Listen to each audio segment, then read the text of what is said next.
y haciendo que nos enfrentáramos a cosas distintas, ¿no? Pero diría que nunca se ha enfrentado a un desafío como es el de la posibilidad de enfrentarse a una inteligencia superior a la suya.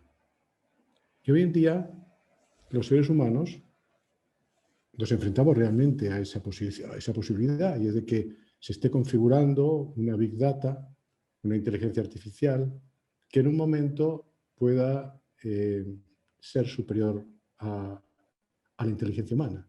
De alguna forma, fíjense que ya ha cambiado un ciclo. Antes uno planteaba que se producía el cambio social y que de alguna forma eso podía plantear que se produjera un cambio tecnológico. Hoy en día el cambio que está moviendo al mundo es el cambio tecnológico, y de ahí se va planteando el hecho de un cambio social, y de ahí se van produciendo cambios empresariales. Es decir, estos globos que a veces interactúan empiezan por otro lugar. Entonces esto de alguna forma supone replantearse qué significa liderar ante una complejidad que nunca hemos conocido. Y yo diría que, tomando el verbo liderar, donde ante esa complejidad la aspiración de que alguien se presente como un guía, como un solucionador, como alguien que trae respuestas, yo creo que ya nos sumerge en la seguridad de un nuevo populismo, de que realmente no es algo que deberíamos esperar. Y cuando lo esperamos, pues revela bastante ignorancia o una gran ingenuidad, ¿no? Yo pienso que liderar significará, en este tiempo que estamos viviendo y que vamos a seguir viviendo, ser un acompañante que despierte la chispa de la proactividad. Ahora con la película Soul, la palabra chispa ha cobrado interés, ¿no? Que despierte la chispa de la proactividad para que las personas se articulen para buscar respuestas colectivas. Es decir, desde mi punto de vista, lo que yo quiero traer y postular es que liderar no va a ser el resultado de una relación top-down.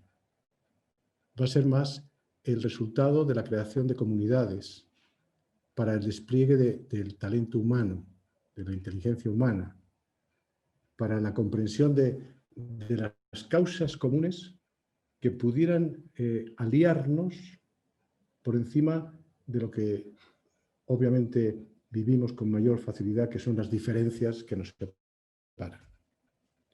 Yo sé que podríamos entrar en una discusión intelectual interesante sobre si el futuro existe o no existe, ¿no? Porque para muchas personas dicen, bueno, el futuro, lo único que podemos hablar es del momento en el que estamos, ¿no? Y si realmente llegáramos a la conclusión de que no existe, tiene algún sentido dedicar tiempo a hablar de ello, ¿no? Pero voy a prescindir de este posible enfoque, especialmente en un mundo en el que si algo podemos acordar es que hay una sensación de futuro que emerge en el presente. Hay esa sensación de que algo está ocurriendo, pero esto que ocurre tiene signos, tiene un aspecto, tiene algunos símbolos y tiene desde luego la configuración de algo que va a producir cambios profundos. Y además porque, aunque pudiésemos decir que en este instante en el que estamos no existe el futuro, sabemos que existirá. La experiencia humana sabemos que existirá. Yo, como muchos de ustedes, creen que el futuro se construye en el presente y que el futuro debía de ser un tiempo deseado. Y eso significa que podemos vivirlo, por tanto, como un propósito, como algo que nos proponemos, como quizá como una ensoñación, pero creo que convendría más verlo como lo primero. Pensar en el futuro, en el presente que vivimos, implica vivir ese presente con intención.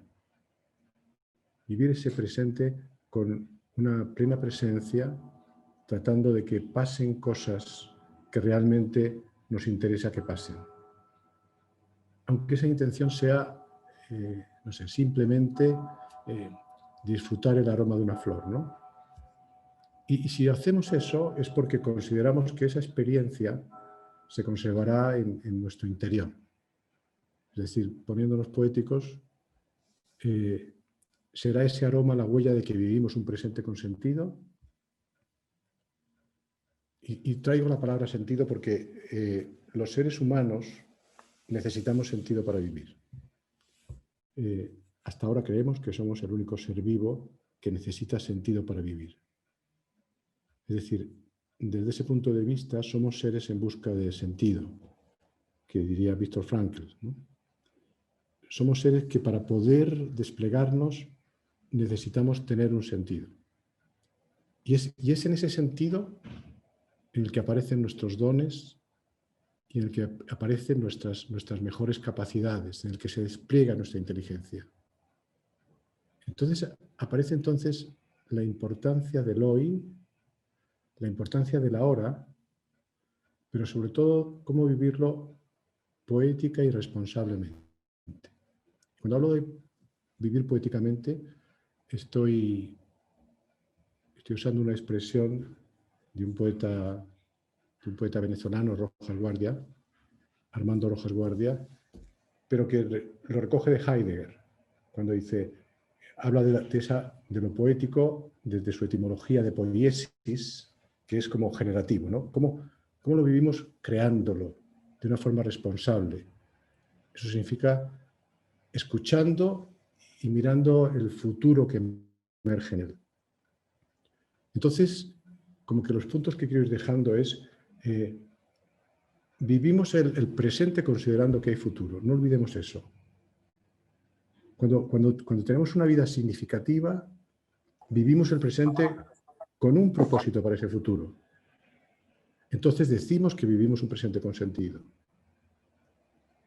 Subrayo entonces esta idea de que el futuro se construye, lo construimos. Y añado que el futuro es social, es con otros, es colectivo, a pesar de que vivamos momentos de un gran individualismo. Construir el futuro, por lo tanto, significa hoy en día, más que nunca, articular. Y traigo entonces el verbo principal de mi charla, y articularnos. Diría que la propuesta es cómo somos articuladores del futuro. Y cuando estoy hablando desde este punto de vista de que es como que necesitamos sentido, ahí estoy planteando que si para el sentido tenemos que generar construcciones que van más allá de nosotros mismos, porque habitamos un mundo, porque somos seres en el mundo, a esta importancia que podríamos llamar ontológica, de seres que se requieren articular y que requieren articular su propio sentido, se unen otros requerimientos que en este momento son notables. Por ejemplo, la complejidad. Vivimos un mundo de alta complejidad. Y la complejidad nos lleva al requerimiento de la articulación. Yo recuerdo, por ejemplo, que una de las veces que sentí eso de una forma vívida fue precisamente al llegar a Chile. Para los que me escuchan mi acento español y ven que estoy hablando de una universidad chilena, yo llevo aquí 26 años en Chile y tuve la oportunidad de trabajar en un proceso fantástico de la modernización del Estado de Chile, ¿no? Bueno, mi experiencia en esa modernización, he visto que entre los asistentes está mi amiga Sally Bendersky, que trabajaba en el mundo de la política y del gobierno en ese momento, ¿no? Entonces, lo que yo vi es un mundo tremendamente atractivo y extraordinario porque podía configurar la posibilidad de un país que se modernizara, como así fue, pero quizá un déficit que uno no espera es la profunda desarticulación que existía y que todavía, podemos decir que persiste muchas veces, entre ministerios, servicios, etcétera, como mundos ajenos unos a los otros, ¿no? Y lo que se veía es que conforme se iba haciendo un país más complejo, necesitaba mayor articulación. Pero también la cantidad, porque complejidad y cantidad son cosas distintas, ¿no? A veces puede ser más de lo mismo, pero ese más de lo mismo, aunque fuere, demanda mayor articulación porque tenemos que poner de acuerdo, tratar de establecer capacidades en un número mayor de elementos, ¿no? Pero hay otro factor que es el de la diversidad. Hoy en día vivimos en una sociedad que pregona y pide el derecho a la diversidad, a ser diferentes. Entonces esa diversidad legítima requiere articulación. Porque de lo contrario, siendo legítimo ser distintos, pero hay espacios en los que tenemos que producir la vida en común. Y hay otro aspecto más que quiero poner sobre la mesa, y es que por diversas causas, algunas de las cuales quizás salgan en este diálogo, vivimos en una sociedad cada vez más polarizada, y en estos días estamos teniendo ejemplos tremendos en el mundo, ¿no? Y no precisamente en el mundo más subdesarrollado. Entonces, esa polarización nos lleva forzosamente, para poder construir una sociedad en la que merezca la pena vivir, nos lleva a la búsqueda del diálogo. Y eso también implica la necesidad de buscar formas de articularnos entre nosotros, ¿no? Precisamente estamos en un momento en que estamos viviendo la emergencia de problemas globales. Y quizás más que nunca tenemos la idea de que, porque son globales, nosotros necesitamos, nos demandan en sí mismo soluciones globales. Soluciones para las que requerimos varias cosas, pero una de ellas es comprender la historia y la experiencia de los otros. Entender en qué se basan nuestros distintos enfoques y puntos de vista. Y tratar, y esta es una idea que voy a repetir seguramente varias veces, y lo hago porque creo que el aprendizaje se consigue muchas veces por repetición, ¿no? Y es lograr que prevalezca el diálogo por encima del debate. Siendo yo un admirador del debate, sobre todo cuando es un debate de altura y civilizado, donde la gente se respeta, porque debatir no significa insultarse, como ocurre hoy con mucha frecuencia en todos los foros, ¿no? Y esto lo ligo a esta idea de que para mí la política es en su esencia una forma de gobierno basada en la articulación de escenarios, en la articulación de sueños, en la articulación de reglas y de posibilidades para la convivencia. Y esta es una palabra a subrayar, convivencia. La convivencia implica vivir con otros que generalmente no van a ser como nosotros. Pero convivencia no es vivir con los que somos iguales. O al menos eso sería un pequeño grupo de convivientes, ¿no? Precisamente la democracia, como forma de gobierno, surge porque no somos iguales y porque reconocemos el derecho a no serlo. Y como reconocemos el derecho a no serlo, entonces podemos elegir opciones distintas para el gobierno de cada momento de nuestra vida, ¿no? de la sociedad. Es decir, es posible vivir juntos siendo diferentes. Este es uno de los supuestos básicos que hay detrás de la articulación, pero que hay detrás del vivir en una sociedad democrática. Y podríamos decir además que cuando ya hurgamos en eso, la diferencia amplía el marco de lo posible. Nosotros que muchas veces hablamos de esto de lo posible como algo que tiene que ver con lo que nos permite avanzar, ¿no? Cuando nosotros salimos de nuestro pensamiento y nos abrimos a otros pensamientos, ampliamos el marco de lo posible. O sea, podríamos decir, sintetizando, que cuando yo hablo con los que piensan igual que yo, refuerzo lo que ya sé. Pero cuando yo hablo con los distintos, amplío las fronteras de mi pensamiento. Y por lo tanto eso amplía mis posibilidades. Vengo ahora de un curso hace unos momentos del programa articular que estoy haciendo.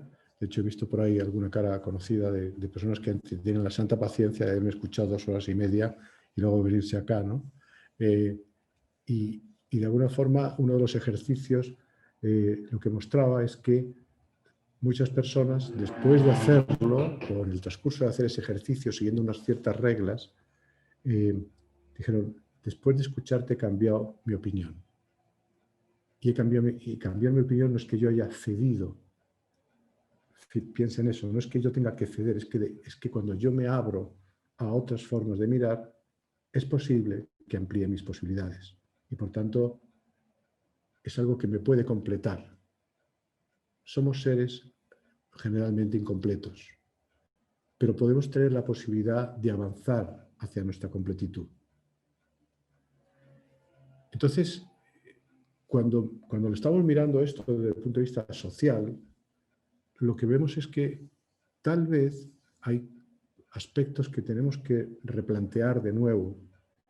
Es como pasar de considerar la construcción de consensos como el único eje de la democracia, y yo soy muy partidario de conseguir buscar espacios de consenso, pero no podemos limitarnos a ellos. Siendo ese un eje muy importante, tal vez tengamos que validar otros ejes, como el de ser capaces de vivir juntos en el disenso.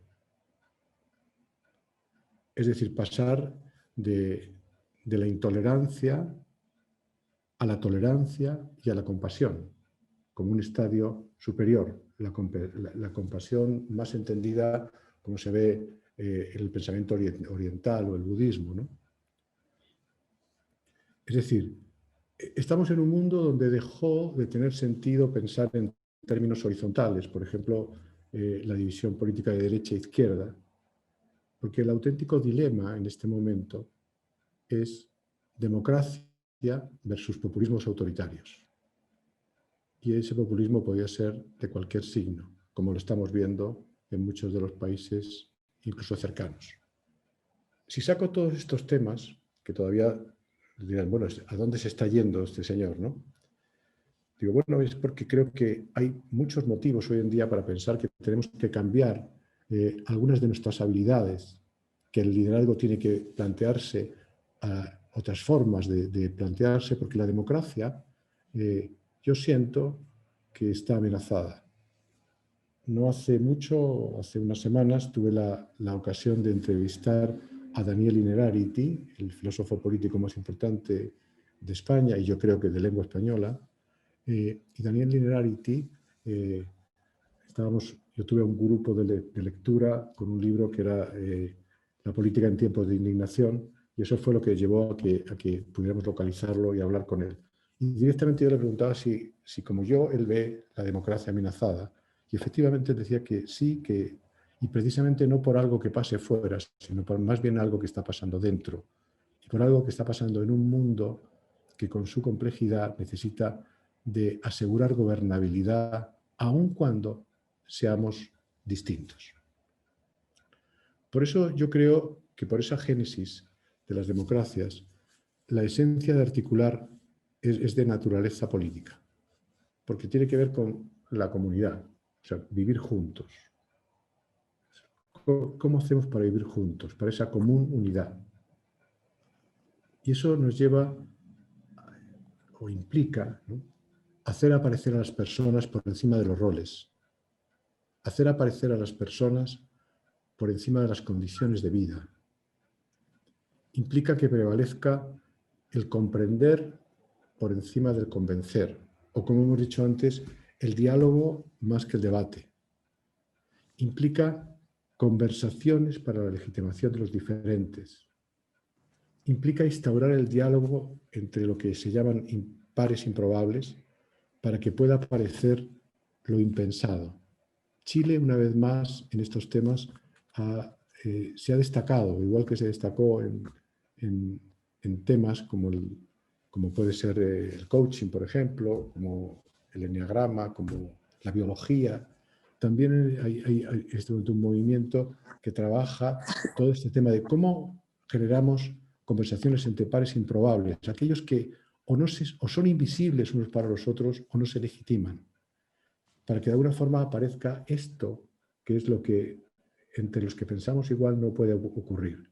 Porque siempre en ese espacio de lo impensado es donde se encuentra la innovación.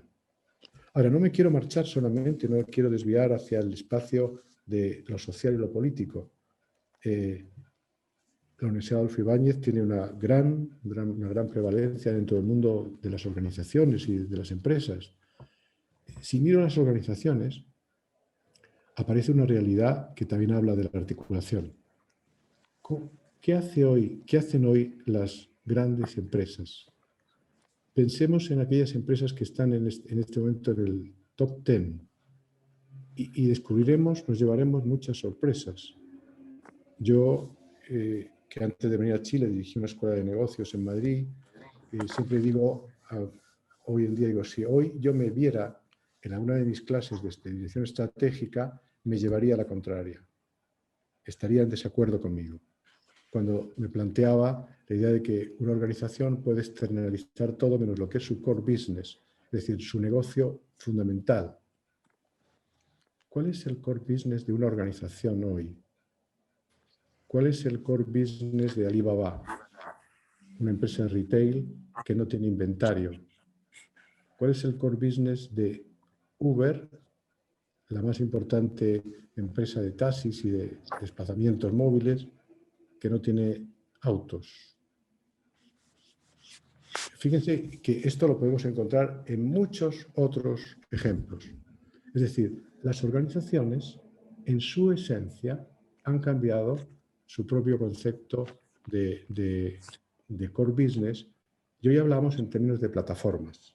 Y las plataformas son el ejemplo que la tecnología nos da de lo que puede ser la articulación. Leí un artículo de Jeff Bezos, el dueño de Amazon, y cuando el periodista les preguntaba ¿cuál es el core business de Amazon?, Jeff Bezos le contestaba su forma de pensar. Ese es, o sea, es la manera en que de pronto estamos abiertos a pensar en cada momento de una forma que me permita romper el concepto de competencia, romper el concepto de barreras de entrada o barreras de salida y pensar que lo que tenemos que hacer es articular a otros. Ahora, para articular, para este verbo que a mí me parece tan fundamental en este momento, en este siglo, debemos abrirnos a nuevas habilidades. Debemos darnos cuenta que tenemos que desarrollar ciertas capacidades distintas. Incluso me corregiría, diría sensibilidades más que habilidades. Tener nuevas sensibilidades. Yo pienso que la colaboración es la forma de construir desde las diferencias que pueden complementarse. Y por tanto, si algo tendríamos que aprender es a colaborar. Si algo tendríamos que enseñar en nuestras escuelas es a colaborar. Pero también implica la conexión con nosotros mismos. Porque estamos en un mundo de hiperconexión en múltiples redes que de una forma no deja de ser más casi una forma de huir de nuestro propio encuentro. Necesitamos también vínculos para vivir. Es decir, hay una capacidad hay que volver a leerse el Principito para ver los diálogos del zorro con el Principito, porque necesitamos vínculos para vivir. Y eso significa aprender el arte de vincularnos con otros. ¿Cómo hacer eso? Tenemos que empezar a decir ¿qué tipo de conversaciones hay que diseñar para el afecto? ¿Qué tipo de conversaciones hay que diseñar para el cuidado de las relaciones? Porque es más fácil hiperconectarse que vincularse. Cuando hablamos de hiperconectarse, estamos hablando de esto que nos pasa a veces con las redes sociales. Aparecen verbos hoy fundamentales. Un autor, otro filósofo español, Josep María Esquirol, habla de la filosofía de la proximidad y dice, hay dos verbos fundamentales que son pensar y amar. Pero cuando lees su obra te das cuenta que junto a ellos está relacionarnos. El verbo interrelacionar con los otros, hacernos cargo de la interdependencia, de una forma que permita conjugar ese verbo a través de la colaboración de todos. Y sobre todo de la colaboración y de la articulación de los distintos capitales, entre comillas, que la sociedad posee. Por eso traigo este tema, porque para muchos la pandemia ha sido un tiempo entre paréntesis, así como que no estamos siendo los que somos, un tiempo vivido esperando que pase pronto. Y en ese sentido corremos el riesgo de que sea un tiempo con menor valor, en el que puede existir el riesgo de que no estemos construyendo futuro, sino que estemos esperando. Y si fuera así, se estaría generando también una experiencia de menos trascendencia. Tendríamos el riesgo de no estar viviendo un tiempo de aprendizaje. Y lo traigo todo esto aquí porque este ha sido un tiempo que nos habla, o nos ha hablado, nos está hablando de nuestra vulnerabilidad, de ese momento de problemas globales en un mundo que no ha tenido respuestas globales, en el que seguimos viviendo en lógicas de supuesta globalización, pero que se refieren fundamentalmente a globalización de consumo, pero de escasa capacidad de respuesta mundial. Y para mí tiene que ver porque esto es producto de escasos bienes globales y de escasos acuerdos globales que impliquen una honesta colaboración, ¿no? para que haya una gobernabilidad de un planeta que desconoce las fronteras, como las desconoce el virus, como los desconocen los fenómenos naturales, cuando hay vientos o tormentas o lo que fuera, ¿no? Traigo entonces por eso el tema de articular. Y cuando hablo de articular, hablo de un acompañamiento que yo definiría como estratégico, esencial y elegante, ¿no? El sentido también más budista de la palabra elegante. Tres palabras que empiezan las tres por E, podemos hablar de las tres Es, y me refiero del acompañamiento de un otro singular o el acompañamiento a alguien colectivo, a una sociedad que trata de generar un espacio experiencial, un acompañamiento que trate de generar ese espacio reflexivo que acelere el proceso de la ampliación de miradas y del nivel de conciencia. Ese tipo de conversaciones empiezan a ser urgentes y necesarias en nuestra sociedad y eso implica una capacidad que tal vez no hemos desarrollado suficientemente.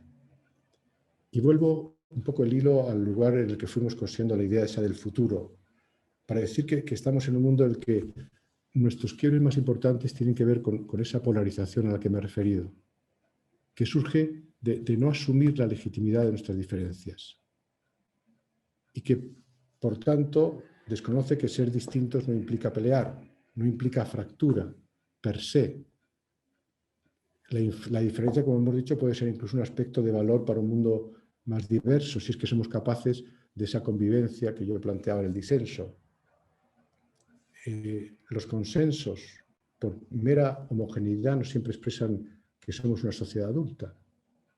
E incluso, fíjense que podrían representar una tendencia al conservadurismo que nos lleve a una comodidad y por tanto a la falta de innovación. La democracia se refiere a esa posibilidad de vivir juntos siendo diferentes. Y no es el resultado de la estructura de procesos para coordinarse, que son importantes en la vida, sino de la capacidad de conversaciones para legitimarse. Y eso supone visibilizar, supone comprender, supone legitimar. El liderazgo social o la sociedad misma que no sabe leer el espacio y el tiempo en el que vive, y por eso me parece tan importante salir un poco del concepto mero de una metodología y mirar el mundo, cuando no sabe leer el espacio y el tiempo en el que vive, pierde su narrativa. Y cuando se pierde la narrativa, cualquier organización, sea una empresa, sea una sociedad, sea un país, pierde su sentido y su ritmo. Reconociendo que en algunos momentos el ritmo puede sustituir fugazmente el sentido, ¿no? O sea, hay veces que uno está como medio alocado, pero eso, fugazmente, durante el tiempo que dura una inercia. Si no tenemos sentido, esto es como, perdónenme el ejemplo, pero es cuando ves alguna vez un animal descabezado que sigue corriendo unos instantes antes de morir. ¿Está vivo? ¿No está vivo? Se está moviendo, pero ha perdido el sentido. Ya he hablado, por tanto, de sociedad, de democracia, de lo colectivo, de lo social, porque postulo que en mi reflexión de articuladores de lo posible, que junto al valioso acompañamiento, al coaching, a la persona, a los equipos, aparece esta idea de articular conversaciones sociales. Y creo de verdad que estamos destinados a ello, a configurar salas en las que podamos abrirnos a la experiencia del mundo deseado en el que todos quepamos, en el que aparezca la historia de las personas, el por qué piensan por lo que piensan, en el que aparezca el potencial humano de colaborar. Hablo por eso de recuperar el diálogo, y eso significa constituir el momentum, constituir el vínculo que nos permita hacer aparecer a los otros. A mí me gusta mucho la frase de Humberto Maturana de amar es dejar aparecer. El diálogo parte por eso del respeto y el amor al género humano. Sin duda, para que ese futuro del que hablo, para ese siglo XXI que sigue, nos traiga un mundo mejor, requiere de que exista poder para ello. Y por eso pensaba el otro día, recordando que en mi libro Articuladores de lo Posible hablo del poder y cito las 4 fuentes del poder típicas de Macmillan, ¿no? Cuando dice el poder de la fuerza, que puede llevarnos a la opresión y al abuso, el poder del código y de las reglas, que pueden llevarnos a la sumisión y a la postergación, el poder del mensaje, que puede llevarnos a la manipulación, el poder de la recompensa, que puede llevarnos a la corrupción. Pero yo creo que lo que estoy planteando es que emerge un nuevo poder que es muy antiguo, a pesar de que se diga que es un nuevo poder, y es el poder del diálogo. La posibilidad de que a través del diálogo seamos capaces de construir nuevas realidades. Y eso supone hoy un requerimiento de acompañantes en la sociedad, en las empresas, en la política, de articuladores, de facilitadores de ese diálogo entre personas. Y no quiero parecerles ingenuo, ¿no? Yo sé que estamos en un mundo muy difícil en el que efectivamente es más fácil interconectarse, como he dicho antes, y más difícil vincularse, ¿no? Yo recuerdo hace años que leía una columna de un escritor español, Juan José Millás, que decía, tomaba el ejemplo del teléfono, decía, ¡ay, el celular o el móvil, como decimos en España, ¿no? Este maravilloso invento que nos hace estar cerca de los que estamos lejos y lejos de los que estamos cerca. Y con esa frase hablaba de eso, de cómo nos cuesta en muchos momentos el estar cerca de nosotros, de los que están próximos. Algo así pasa con las redes sociales. Tenemos la fantasía de considerar que formamos parte de comunidades, pero no es así, ¿no? Zygmunt Bauman dice que nosotros pertenecemos a comunidades elegidas, pero que las redes sociales nos pertenecen en la medida en que las usamos. No pertenecemos a ellas. Les invito entonces y ese es el propósito de esta conversación, a ponerle mayor interés, a acercarse a esa quinta fuente de poder, que es el arte de articular diálogos. Del diálogo entre los diferentes, porque de ellos puede salir un mundo diferente, un mundo nuevo. Aquel que hasta ahora no hemos sido capaces de tejer porque hemos seguido el camino de hablar con quienes piensan igual que nosotros, dentro de nuestra tribu, decimos en este programa articular. Ese nosotros que forzosamente articula un ellos o configura un ellos inmediatamente, porque si no, no tenemos identidad. Nuestra identidad se configura por oposición. ¿Es necesario vivir en la oposición? No soy un ingenuo, de verdad. O si lo soy en ese mismo sentido de Gandhi, cuando decía, debemos mirar al mundo cara a cara, con calma y con ojos serenos, aunque los ojos del mundo estén hoy inyectados de sangre, ¿no?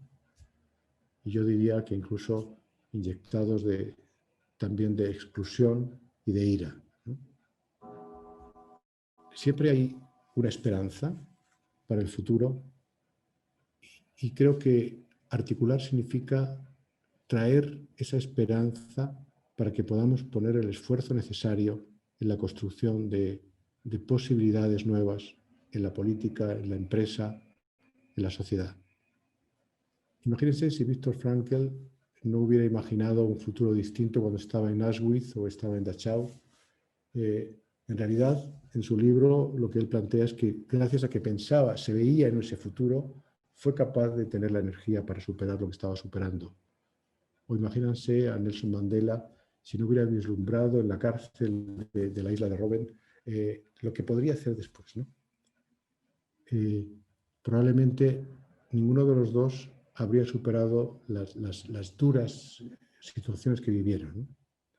Y quiero terminar esta parte, para ver si nos queda tiempo para diálogo. Yo no soy un hombre de religiones, pero quiero terminar hablando de la encíclica del Papa Francisco, de Tutti Fratelli, en la que él mismo dice que la política es también un lugar para la ternura. Y dice, y es el camino que han seguido los hombres y las mujeres valientes. Cuando leí eso me pareció que era algo que estaba cerca de lo que quiero postular y que está detrás del mensaje de este encuentro, ¿no? Así es que, Sergio, Mariana, no sé quién, pero ojalá podamos abrir algún turno de preguntas o alguna parte del diálogo, ¿no? Sí, bueno, la posibilidad de habernos cambiado del formato webinar que nos permitía tener a más con nosotros, pero no poder vernos las caras, mutó un espacio como este básicamente para ver si es que con opción mucho más rápida alguien quiera levantar la mano o retomar quizás algunas de las preguntas que se habían hecho en el chat. Yo entiendo que Sally había hecho un par de intervenciones que podían ser interesantes y que dialogaban perfecto con lo que tú estabas comentando. Sí, porque no he estado mirando el chat porque me despisto, ¿no? Cuando yo soy hombre con esa capacidad de multitasking, ¿no? No, yo te lo resumo. La verdad que surgió mucho primero el tema del articuladores del futuro, le llamó mucho la atención la idea de la orientación al futuro. Ahí yo estuve dando algunas respuestas respecto de cómo construir y preguntaban cómo se construye esa mirada, orientación hacia el futuro, ¿sí? Por ahí hay una cosa, yo te voy a contar los temas y después tú los integras si quieres y después damos también que levanten la mano virtual, hay un icono para levantar la mano. Después de esto surgió la idea que tú planteaste de articular horizontes, escuchando al que es distinto, mirando la disidencia. Entonces ahí también surgió toda una reflexión de cómo podemos construir cuando no tenemos nada en común con el otro. Y se fue construyendo la respuesta que tú también fuiste profundizando, de que al final siempre tenemos algo común que tiene que ver con la naturaleza, ¿no es cierto?, humana. Incluso Sally, que había planteado la pregunta, ella misma la respondió al final, cuando habló de que el tema del respeto al otro en cuanto ser humano, ¿sí? Y ahí justo hablaste también de la palabra legitimar, entonces se fue generando por ahí. Pero me gustaría que si alguien más quiere, yo traté de resumir un poco donde hubo más interacciones, sobre todo en el concepto también de la compasión como empatía. Si alguien tiene alguna pregunta particular o alguna reflexión que quiera compartir para que Juan pueda también replicar. Ustedes tienen un icono donde dice reacciones. No es en reacciones. Cuando ustedes están como participantes, ustedes pueden levantar la mano. La levantó Soledad. Así que le vamos a dar la palabra a Soledad. Baja tu micrófono nomás para que hagas tu comentario. Gracias. Espérame un poco. Hola, Juan. Seguimos. ¿Cuánto tiempo sin verte? Sí. Me gustaría, si puedes explicar un poco más esa unión de la articulación con la compasión desde la mirada budista. ¿Por qué lo mencionas con ese apellido? Si pudieras explicar un poquito más eso. Es que, gracias. Bueno, la compasión, o sea, cuando pongo el apellido budista, lo hago simplemente para distinguirlo de un concepto que yo creo que es muy occidental y muy católico, la compasión es como tener un poco pena por el otro. Es como tener una especie de, suena como una asimetría. Yo tengo compasión y a mí, y los budistas cuando hablan de compasión hablan realmente de la apertura a la comprensión más total de ese otro legítimo. No hay nada peyorativo. No hay que... Y sentí tanta compasión por ella, pobrecita, ¿no? O sea, estoy un poco escenificando, perdónenme, pero es algo así como, pobrecito, me produce tanta compasión. No es esa compasión. No es lástima en el fondo. No te da lástima. El otro es, tengo compasión cuando me hago cargo de, vivo esa pasión contigo. Entonces, de alguna forma me refería a eso, ¿no? A ese planteamiento. Porque creo que efectivamente, y ahí me entro enlazo con lo que me dice Mariana, que también había planteado Sally, ¿no? Sobre, claro, los que piensan distinto a mí, los que son opuestos. Se oye ruido de fondo, no sé si... Alguien tiene un micrófono prendido. hay algún micrófono abierto.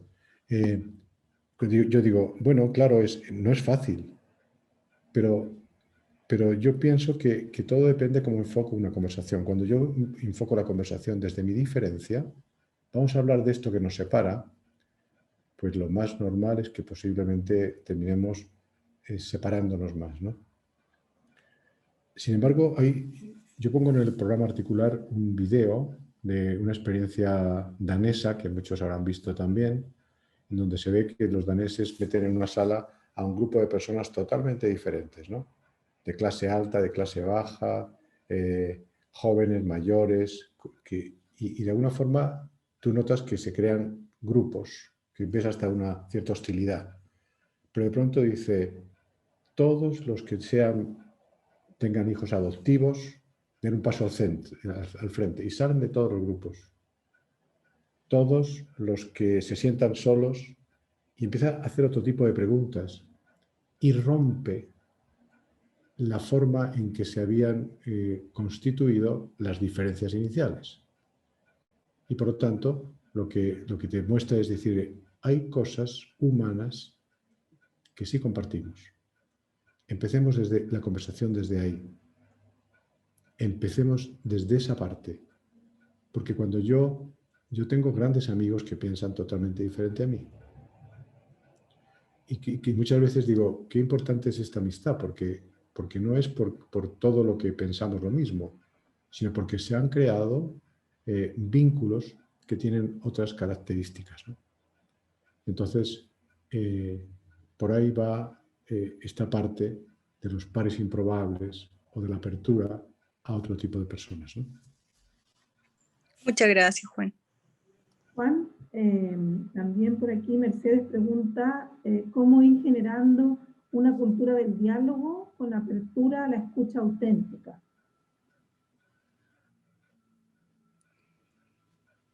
Bueno, primero hay que ponerse de acuerdo en qué es el diálogo, ¿no? O sea, digo, el primer punto es que cuando hablamos, el ponerse a hablar unos y otros no forzosamente implica que es diálogo. El diálogo está fundamentalmente basado en la comprensión. Por eso hago la distinción diálogo-debate. Yo debato cuando salgo a defender mi idea. Y eso me parece legítimo, ¿no? O sea, digo, señores, yo quiero defender esta idea. Entonces sepan que vengo a defender esta posición. Y entonces otro de ustedes defiende la suya, ¿no? Entonces llega Gustavo y dice, yo voy a defender esta idea. Y vamos a ver quién tiene mejores argumentos. En general, el debate está más dirigido a otros que lo escuchan. Porque entonces escenifico posiciones. En el diálogo no puede haber escenificación. Si hay escenificación, rompo el diálogo. Y esto es básico. Es decir, esto que ocurre mucho en la política de que hay un locutor que te pregunta y tú no le contestas al locutor, empiezas a hablar a la galería, ¿no? Porque te importa bastante poco la pregunta que te ha hecho, lo que quieres es decir un mensaje determinado. Eso no tiene que ver nada con el diálogo. Por tanto, en ese momento en el que yo me abro genuinamente, porque no está puesto sobre la mesa la necesidad de que gane alguien, que lleguemos a alguna conclusión donde yo he salido victorioso de este debate, sino en que me abra a la posibilidad de que esto sirva para escuchar lo distinto. Cuando se mezclan estas cosas que pueden pasar más, tiene que ver más con la dialéctica, la retórica, con la innovación, por ejemplo, la gente que se dedica a la innovación se abre más fácilmente a la idea de dónde está ese lugar que está casi en la periferia, que no es ni lo tuyo ni lo mío, y donde puedo encontrar algunas ideas que me permitan avanzar de otra forma, ¿no? Entonces, lo primero, Mercedes, diría que ¿qué significa diálogo? Y luego yo creo que, aunque pueda parecer una respuesta fácil, creamos una cultura del diálogo practicándolo. Y cuando yo hablo de, por ejemplo, de que a lo mejor eso es más difícil, que dos personas se pongan, vamos a practicar el diálogo, ¿qué es eso? Pero yo creo que hay una capacidad hoy, una habilidad de los acompañantes para establecer la posibilidad de ser ese, a eso le llamo yo articulador, por no llamarle intermediario, de poner algunas reglas para que las personas vean lo que pasa cuando dialogan, se escuchan desde ahí. Solemos llevarnos magníficas sorpresas. Y yo lo estoy viviendo y en este programa de Articular, viviendo cómo, de alguna forma, empieza a pasar otra cosa, ¿no? Y ahí, Sergio, te hago un mensaje de esta conversación que tenemos inacabada de antes de la pandemia, que hoy le pondría otro título, porque creo que esa es una habilidad tremendamente interesante para trabajarla, ¿no? Bueno, no sé si la última, para no comprometer a Sergio que responda en cámara. Sí. No. Muchas gracias, Mariana.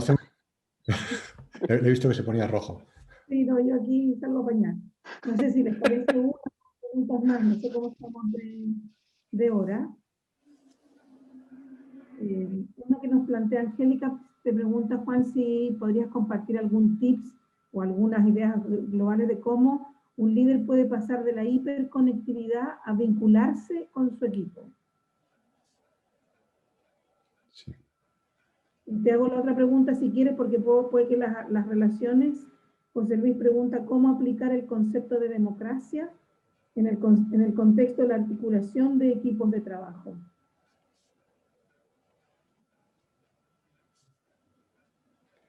Voy a bueno, por orden. La primera, en Ronald Heifetz ya en su planteamiento del liderazgo adaptativo, que no me acuerdo si fue en el primer libro, Liderazgo sin respuestas fáciles, o en el segundo, Liderazgo sin límites, él dice la necesidad, porque ya Ronald Heifetz, desde la escuela de Harvard, empieza la línea que hoy se está reconfigurando del liderazgo, ¿no? Todavía quizá no existía el momento tecnológico que vivimos hoy, pero él empieza a hablar de que ese líder tiene fundamentalmente que ser alguien que crea el espacio. Es decir, algo así como crea el espacio para que las cosas sucedan. No es el que dice lo que hay que hacer.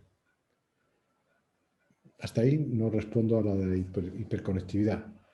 Pero desde ese punto, cuando eso ocurre, se plantea una preocupación distinta del líder con respecto a sus seguidores. Concepto que yo ya no llamaría así. Es decir, el líder que se siente líder con la idea tradicional, pues está en relación con el mundo y está más en su celular, en sus cosas, en tal, en cual, en las llamadas, en lo otro. El equipo está como para servirle. El liderazgo, como lo estamos planteando, más bien empieza a ser un poco al revés. El líder sirve a un equipo que tiene que ser capaz de generar ciertas cosas. Eso yo sé que en la política sigue siendo muy difícil. Sobre todo cuando se habla de líderes elegidos, porque uno puede decir, a mí me eligieron a mí, no al equipo, ¿no? Pero en las organizaciones puede ser más fácil. Y por tanto citaba a Ronald Heifetz porque él decía, hay algo fundamental en las prácticas de los nuevos líderes que él veía para el siglo XXI, porque sus libros los escribe a finales de los 90, ¿no? Y es tener tiempo para subirse al balcón. Y subirse al balcón llamaba a ese tiempo que había que dar para abrir conversaciones que podían empezar como, ¿qué nos está pasando? ¿Qué estamos viendo? Y habría interrogaciones diferentes. Es decir, habría la posibilidad de que realmente hubiera un tiempo para hablar de sí mismos. En ese tiempo para hablar de sí mismos, como aquellos que tienen que ejecutar una serie de cosas, se produce la conexión. Ese es un tiempo que por lo tanto, en las reglas que hay que ponerse para trabajarlo, está el de la posibilidad de lo que yo he dicho en varios momentos, que es la presencia, ¿no? La segunda pregunta, la de la democracia con respecto a la articulación de equipos. Voy a ver si la entiendo bien y si no, le pediré a la persona si me la puede explicar mejor. Pero yo creo que no se trata, yo no creo que los equipos en una organización tengan que funcionen por votaciones, por ejemplo. No estoy hablando de que digamos, ¿qué vamos a hacer hoy? Votemos, ¿no? Funcionan desde un propósito. Hay un propósito que es el que les une. Y por tanto, el propósito es el eje central del funcionamiento de un equipo de alto desempeño. Lo que pasa es que cuando estamos hablando de un equipo de alto desempeño, los estudios, y ustedes conocen a varios de esos estudios, ¿no?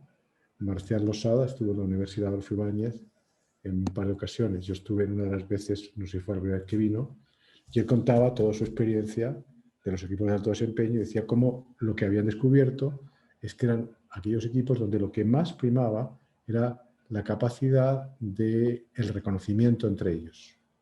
De, por tanto, diálogos donde se produjera un nivel de reconocimiento para sentirse parte.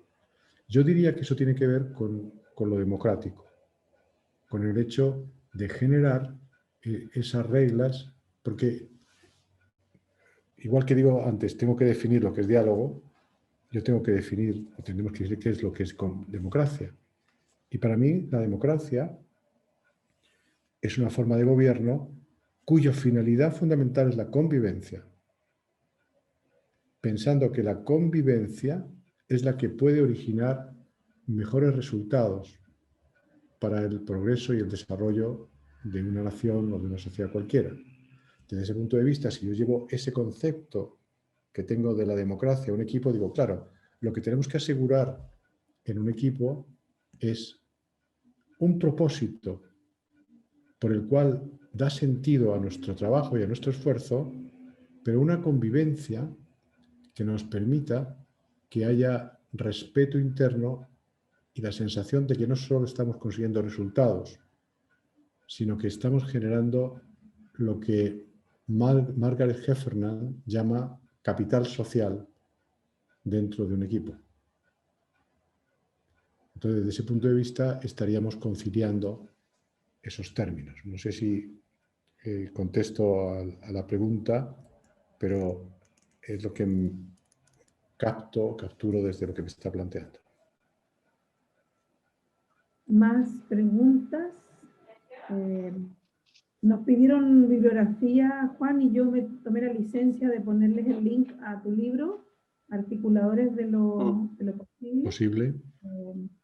Pero también tú les puedes compartir algunas otras bibliografías porque... Sí, o sea, yo no tengo inconveniente en dejaros mis redes. Si queréis ver, o sea, o tú mismo puedes plantear el hecho de que se puedan poner en contacto para pasarles información, etcétera, ¿no? Sí, por supuesto. Yo les voy a dejar mi correo, también está el correo de Sergio. Sí, se los dejo también. Yo, de los libros de Heifetz que nombraste, yo creo que el que está ahí hablando era el primero, Juan. Era el de Liderazgo sin respuesta fácil, Sin el que parte con Butch. Sí. Tengo la impresión de que de hecho en las primeras páginas, no sé, en las primeras 20, y puntualmente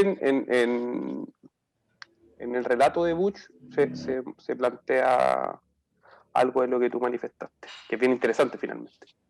Ahora, ahí puedo mandaros, si a alguien le interesa, hay un artículo que publicó en la Harvard Business Review que era muy interesante porque tenía que ver con el hecho cómo sobrevivir siendo líder o algo así, y daba algunos tips concretos de cómo poder trabajar. No me acuerdo del título exacto, pero sé que ahí tenía varias ideas simples que podían servir para eso. Bien, ¿más preguntas? ¿Alguna reflexión? Levantó la mano Guillermo. Guillermo, última yo creo intervención, no sé Juan, no quiero abusar del tiempo, se está oscureciendo ahí en la casa de Juan, entonces... Bueno, sí. Pero es que, bueno, puedo encender la luz, es que estoy solamente con una luz pequeña, ¿sabes? Era para darle misterio, porque digo, Ya, la muy última bien. parte se empieza a atardecer y entonces yo puedo poner la voz así como más de película. Pero yo me acuesto tarde. Como algunos saben, soy trasnochador. Hola, Juan. Cuéntame. Bueno, he tratado de hilvanar algunas ideas, particularmente partiendo de esto que tiene que ir creciendo, que son las conversaciones sociales, que vayan avanzando y ir generando espacios de diálogo. Pero te voy a plantear algunos escenarios muy puntuales en donde me gustaría tener tu mirada de cómo trabajar en eso, donde hay dentro del ámbito, por ejemplo, relación público-privado, donde aparece el espacio de la corrupción, o donde hay un beneficio particular, y también lo llevo, y que a ustedes también les ha pasado, para el resto soy de Argentina, que tiene que ver con las fiestas clandestinas, que se han dado fundamentalmente con jóvenes y adolescentes, donde aparece justamente un individualismo, pero que a la vez se convierte en colectivo, porque en las fiestas no va poca gente, va mucha gente, y trayendo lo que venías diciendo, que justamente no ha tenido que ver con el respeto, con el cuidado por el otro, porque nos contagiamos, etcétera, etcétera. Entonces, en ese contexto, ¿cómo llevar estas conversaciones sociales para involucrar de alguna manera a estos actores como pares improbables, si se quiere, que nos permitan avanzar en una mejor convivencia?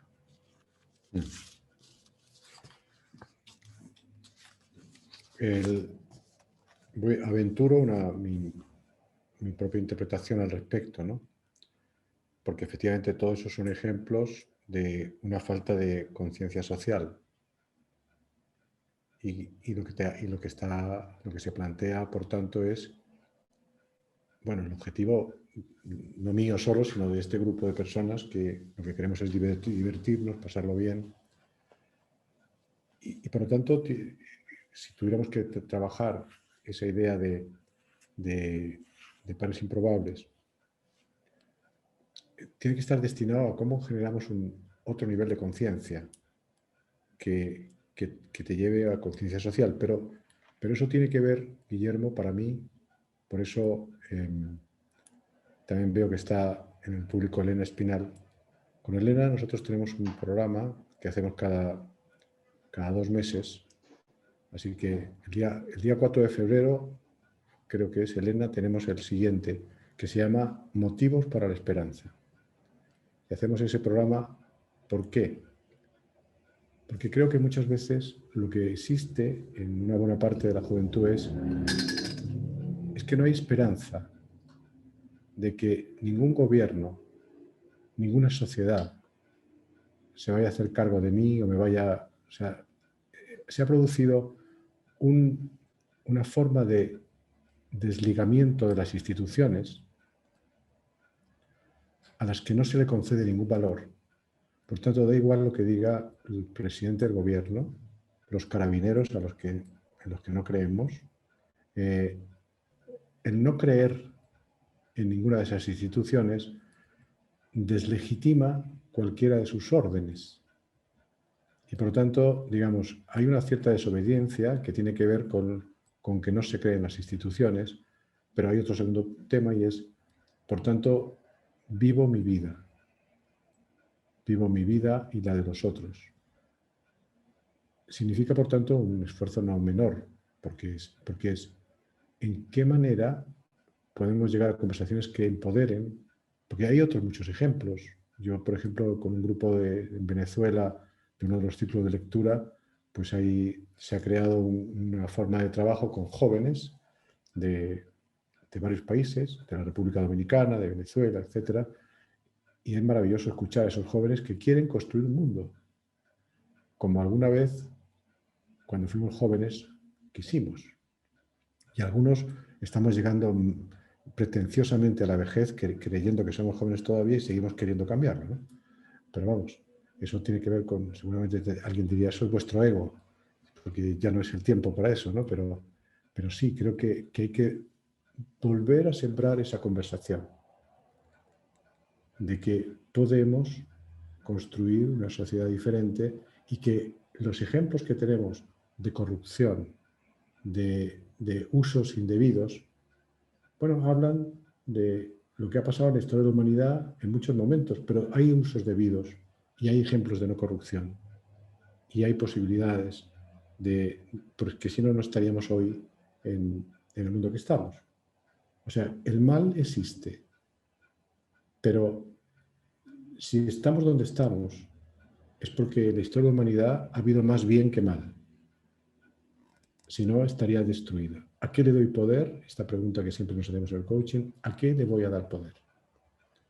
Y quizá, Guillermo, yo me imagino a coaches como tú planteando eso, ¿no? A los jóvenes. ¿A qué le vais a dar poder? ¿Y a qué te lleva tu desesperanza? Porque el tema es, ok, que hay motivos para el desencanto. Yo en el programa de coaching de la política del poder, me parece que una de las primeras frases es esa, que hay motivos para el desencanto, los hay. Pero ¿a dónde me conduce el desencanto? Y cuando yo me penetro en esa pregunta, me doy cuenta que me lleva al desfiladero. Entonces, no seamos estúpidos y dejemos el desencanto. O sea, citando una vez más a José Antonio Marina, otro filósofo español, que tiene una frase de libro que dice: dejemos el pesimismo para tiempos mejores. Como diciendo, está muy bien como una especie de recurso intelectual, pero por favor, apaguemos el fuego. Si me permitís, Juan, creo en ese algo más y lo que traías de la esperanza y bueno, la tarea que están haciendo con Elena, yo pensaba que la amalgama para esas conversaciones sociales es la esperanza. Y con eso termino y te agradezco. Ok. Bueno, ¿alguna pregunta más? Yo les advierto que estoy haciendo esta, no sé cómo se llama, la dieta no sé qué, que no ceno, o sea que yo no tengo prisa. Pero algunos de ustedes son capaces de cenar. Entonces, nada más. Oye, comentario aparte. Primero que todo, Juan, yo como exalumno suyo, está joven todavía, ¿no? ¿Para qué tirarse al piso?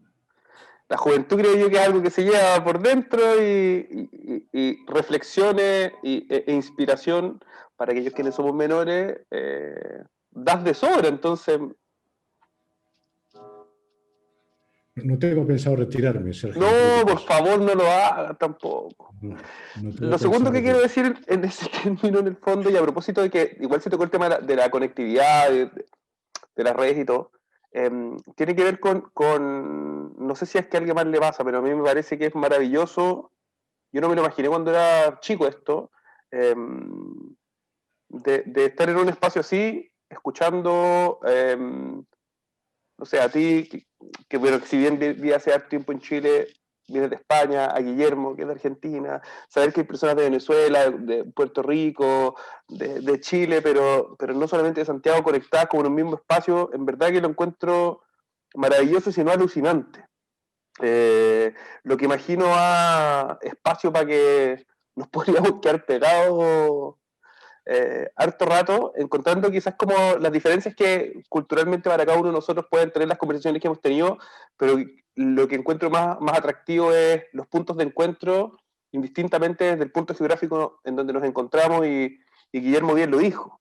Él estaba pensando en la esperanza un poco antes de que tú dijeras, este es el curso que vamos a dictar con Elena.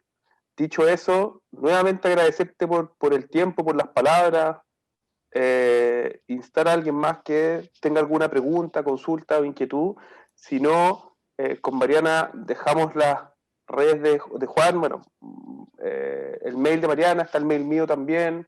Encantados de responder todas sus dudas, consultas o inquietudes. Invitarlos de todas formas a los siguientes espacios que vamos a tener de reflexión. Les voy a dejar un link acá abajo en el chat, en donde pueden ver qué es lo que viene a continuación dentro de los seminarios que están en el pool de opciones de psicología organizacional. Ojo que a ese link se le van a unir tres temáticas nuevas, una de las cuales va a estar Mariana en el mes de abril, si es que no está mal mi memoria, el lunes 19 de abril, con inseguridad laboral y su efecto en la salud mental.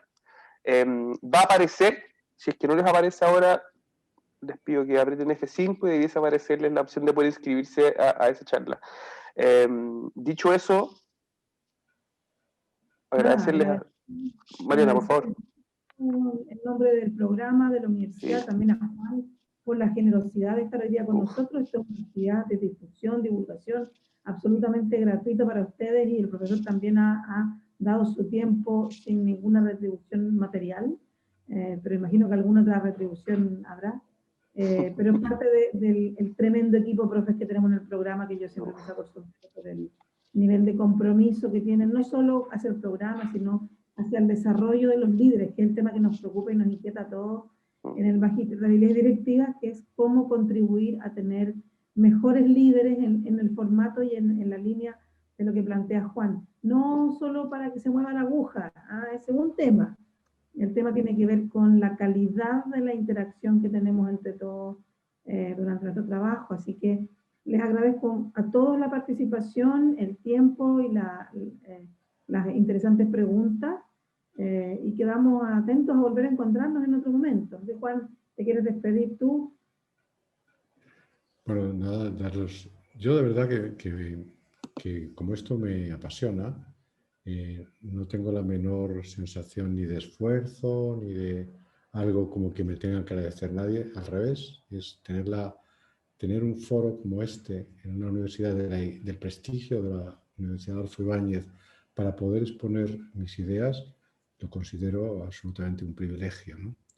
Así es que gracias por haber permanecido durante todo este tiempo escuchando y nada, aprovechen los que no son de la universidad y sobre todo los que son de otros países. Estamos hablando en el foro de una de las universidades más importantes de este país. para mí es la privada más importante, pero además está en el ranking más alto del país, así que pueden ustedes meterse y si pueden tener posibilidades de escuchar otras conferencias y verlo, llévense eso. Así que muy buenas noches y todos los que cenen bien. Vale. Chao. Chao, Juan. Ahí les dejé el link. La próxima exposición es sobre gestión emocional y escucha empática, que también da una de las docentes del magíster. Así que, pues, todos invitados. Muchas gracias, Juan, nuevamente. Muchas gracias, Mariana. Muchas gracias a todos, a todas. Ojalá podamos vernos nuevamente. Y que tengan linda noche, mejor semana. Y ya seguir con las medidas de cuidado, por favor, para que estemos todos bien. Ok. Chao, chao. Un abrazo grande. Muchas gracias. Chao, chao. Que tengan buena noche. Chao, gracias. Chao, chao.